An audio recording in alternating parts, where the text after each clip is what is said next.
السلام علیکم دوستو۔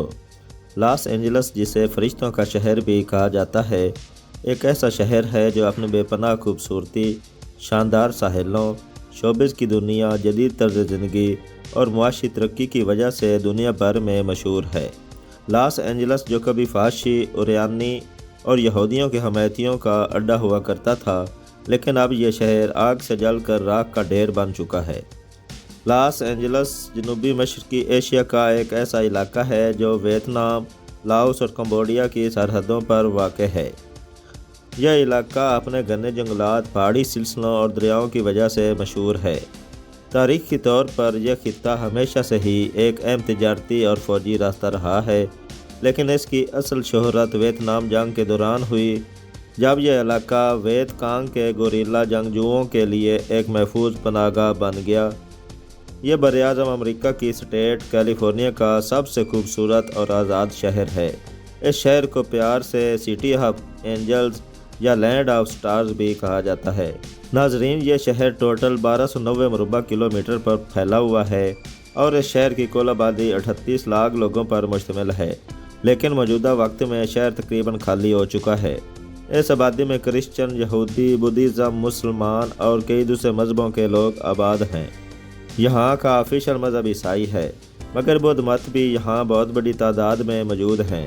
لاس اینجلس خود کو اتنا مضبوط بنا چکا ہے کہ یہاں رہنے والا ہر انسان شاہی زندگی گزارتا ہے۔ ہالی ووڈ فلم انڈسٹری دنیا کی تفریحی صنعت کا مرکز ہے، جہاں ہر سال ہزاروں فلمیں اور ٹی وی شوز بنتے ہیں۔ لاس اینجلس کا اصل نام ہسپانوی زبان میں ہے اور اس کا مطلب فرشتوں کی ملکہ کا گاؤں ہے۔ لاس اینجلس امریکہ میں سب سے زیادہ میوزیم رکھنے والا شہر ہے، جہاں 100 سے بھی زیادہ عجائب گھر موجود ہیں، جن میں گیٹی سینٹر، لاکما اور نیشنل ہسٹری میوزیم شامل ہیں۔ لاس اینجلس میں واقع ہالی ووڈ واک آف فیم پر 2700 سے زیادہ ستارے موجود ہیں، جو مشہور اداکاروں، گلوکاروں اور ہدایتکاروں کو خراج تحسین پیش کرتے ہیں۔ لاس اینجلس میں دنیا بھر سے آئے ہوئے لوگ بستے ہیں اور یہاں 200 سے زیادہ زبانیں بولی جاتی ہیں، جو اسے دنیا کے سب سے زیادہ قوموں والے شہروں میں سے ایک بناتی ہے۔ لاس اینجلس میں ہر سال 50 ملین سے زیادہ سیاح آتے ہیں، جو اسے دنیا کے سب سے زیادہ وزٹ کیے جانے والے شہروں میں شامل کرتا ہے۔ تاریخی طور پر یہ خطہ ہمیشہ سے ہی ایک اہم تجارتی اور فوجی راستہ رہا ہے، لیکن اس کی اصل شہرت ویتنام جنگ کے دوران ہوئی، جب یہ علاقہ ویت کانگ کے گوریلا جنگجوؤں کے لیے ایک محفوظ پناہ گاہ بن گیا۔ 1960 اور 1970 کی دہائیوں میں جب ویتنام جنگ اپنے عروج پر تھی، لاس اینجلس ایک اہم فوجی اور سیاسی مقام بن گیا۔ شمالی ویتنام کی فوج، جسے ویت کانگ کے نام سے جانا جاتا تھا، نے اس علاقے کو اپنے چھپنے کی جگہ اور پیچیدہ راستے کے طور پر استعمال کیا۔ ہو چی منہ ٹریل دراصل ایک پیچیدہ راستوں کا جال تھا جو شمالی ویتنام سے جنوبی ویتنام تک اسلحہ، فوجی ساز و سامان اور سپلائی پہنچانے کے لیے استعمال ہوتا تھا۔ امریکہ اور اس کے اتحادیوں نے ویت کانگ کو کمزور کرنے کے لیے لاس اینجلس پر بھاری بمباری کی۔ یہ بمباری اتنی شدید تھی کہ اس نے لاس اینجلس کے جنگلات اور دیہاتوں کو تباہ کر دیا۔ لاکھوں ٹن بم اس علاقے پر گرائے گئے، جن میں سے بہت سے بم پھٹے ہی نہیں اور آج بھی زمین میں دبے ہوئے ہیں۔ اس بمباری نے نہ صرف فوجی اہداف کو نشانہ بنایا، بلکہ عام لوگوں کی زندگیوں کو بھی بری طرح متاثر کیا۔ 1975 میں ویتنام جنگ کے خاتمے کے بعد لاس اینجلس کی صورتحال میں کوئی خاص بہتری نہیں آئی۔ جنگ کے دوران گرائے گئے لاکھوں بم اور بارودی سرنگیں اب بھی اس علاقے میں موجود ہیں، جو مقامی لوگوں کے لیے بڑا خطرہ ہیں۔ ان بارودی سرنگوں کی وجہ سے کسان اپنے کھیتوں میں محفوظ طریقے سے کام نہیں کر سکتے اور بچوں کے لیے کھیلنا بھی خطرناک ہو گیا ہے۔ لاس اینجلس کے لوگوں نے جنگ کے بعد اپنی زندگی کو دوبارہ تعمیر کرنے کے لیے بہت جدوجہد کی ہے۔ وہ اب اپنے کھیتوں میں واپس جا رہے ہیں اور اپنی معیشت کو بہتر بنانے کے لیے کوششیں کر رہے ہیں۔ تاہم بارودی سرنگوں اور غیر پھٹے بم کا مسئلہ اب بھی ان کی ترقی میں رکاوٹ بنا ہوا ہے۔ لاس اینجلس میں بارودی سرنگیں اور غیر پھٹے بم کو صاف کرنے کے لیے حکومتی اور غیر سرکاری تنظیمیں کام کر رہی ہیں۔ یہ عملہ بہت سست اور مہنگا ہے، لیکن اس کے باوجود کچھ پیش رفت ہوئی ہے۔ بین الاقوامی برادری نے بھی اس مسئلے پر توجہ دی ہے اور کئی ممالک نے لاس کو مالی اور تکنیکی مدد فراہم کی ہے۔ بارودی سرنگوں کی صفائی کے عمل میں مقامی لوگوں کو تربیت دی جاتی ہے کہ وہ کس طرح محفوظ طریقے سے ان سرنگوں کو تلاش کریں اور انہیں تلف کریں۔ ناظرین، اس شہر میں آگ کیسے لگی؟ آج سے کچھ دن پہلے شہر کے مضافات میں آگ لگی۔ آگ اتنی بڑھتی چلی گئی کہ پورا لاس اینجلس شہر اس کی لپیٹ میں آ گیا۔ اس آگ کی وجہ سے اب تک 7,000 ایکڑ زمین سے زائد کی جگہ جل کر راکھ ہو گئی ہے، جس میں کئی ہزار گھر، سکولز، ہاسٹلز، سینما ہال، یہ سب کچھ جل کر راکھ ہو گئے ہیں اور بہت ساری جانیں بھی جا چکی ہیں۔ یہ وہی شہر ہے جہاں بیٹھ کر بڑے بڑے ہالی ووڈ ستاروں نے اسرائیل کی حمایت کی۔ اس شہر میں ہالی ووڈ کے ستاروں کے گھر بھی تھے جو جل کر راکھ ہو گئے۔ یہاں بالی ووڈ کنگ انڈین اداکار شاہ رخ خان کا بنگلہ بھی موجود ہے، مگر وہ کس حال میں ہے یہ خبر ابھی تک معلوم نہیں۔ ہاں، البتہ یہ سننے میں ملا ہے کہ نورا فتح جو کہ انڈین اداکار ہے، ان کا بنگلہ جل کر راکھ ہو چکا ہے۔ لاس اینجلس جو کہ کیلیفورنیا کا ایک بڑا شہر ہے، اکثر جنگلاتی آگ کا شکار ہوتا ہے۔ یہ آگ عام طور پر گرمیوں کے موسم میں لگتی ہے جب درجہ حرارت بہت زیادہ ہوتا ہے اور ہوائیں تیز ہوتی ہیں۔ لاس اینجلس کے ارد گرد کے جنگلات میں لگنے والی آگ بہت تیزی سے پھیلتی ہے اور بڑے پیمانے پر تباہی مچاتی ہے۔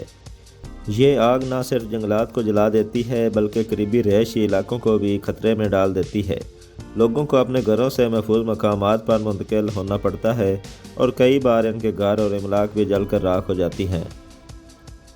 لاس اینجلس میں لگنے والی آگ کی وجوہات میں قدرتی عوامل جیسے کہ بجلی گرنا، خشک موسم اور تیز ہوائیں شامل ہیں، لیکن کئی بار اس آگ کی وجہ انسانی غلطیاں بھی ہوتی ہیں، جیسے کہ سگریٹ کے ٹکڑے پھینکنا یا آتش بازی کرنا۔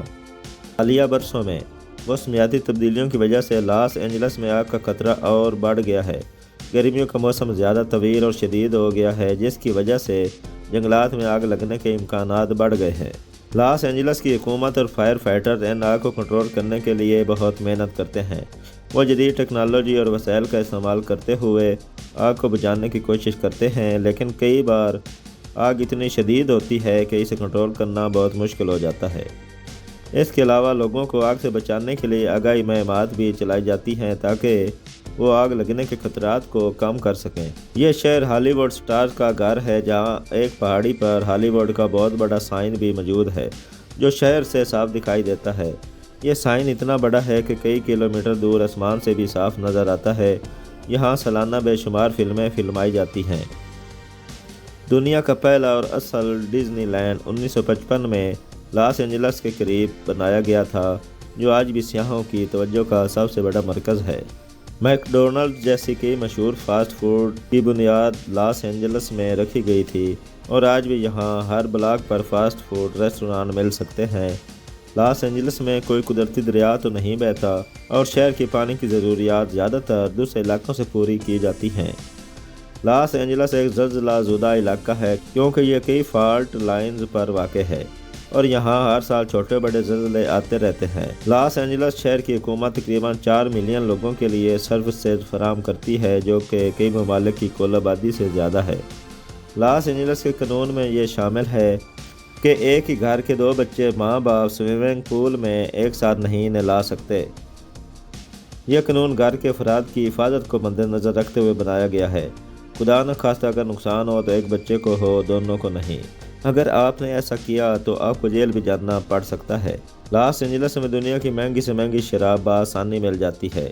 یہاں کے بازار مہنگی سے مہنگی شرابوں سے بھرے پڑے ہیں۔ کیا آپ جانتے ہیں کہ ڈاؤن ٹاؤن لاس اینجلس میں ایک 11 میل لمبی سرنگ موجود ہے جسے لاشوں کو ٹھکانے لگانے اور مجرموں کو جیل سے کورٹ میں لے جانے کے لیے استعمال کیا جاتا تھا، لیکن موجودہ وقت میں یہاں کوئی نہیں جاتا۔ یہاں کے لوگ اپنی فٹنس کا بہت زیادہ خیال رکھتے ہیں اور انتہائی امیر ہیں۔ یہاں کے لوگوں کے پاس لاکھوں ڈالر کے گھر موجود ہیں جو کہ جل کر راکھ ہو گئے ہیں۔ ناظرین، یہاں بیچ کے کنارے ایک ایسا گھر بھی موجود ہے جو کہ تمام آگ لگنے کے باوجود نہیں جل سکا۔ یہ ایک بہت بڑے بزنس مین کا گھر ہے۔ اس بزنس مین نے فلسطین کے مسلمانوں کے حق میں بیان دیا تھا۔ اللہ رب العزت کی ذات نے اس کے ارد گرد کے تمام گھروں کو تو جلا کر راکھ کر دیا، لیکن اس کے گھر کو آنچ بھی نہیں آنے دی۔ لاس اینجلس کے لوگ جنگ کے اثرات سے نکلنے کی کوشش کر رہے ہیں، جبکہ لاس اینجلس کے لوگ آگ جیسی قدرتی آفات کا مقابلہ کر رہے ہیں۔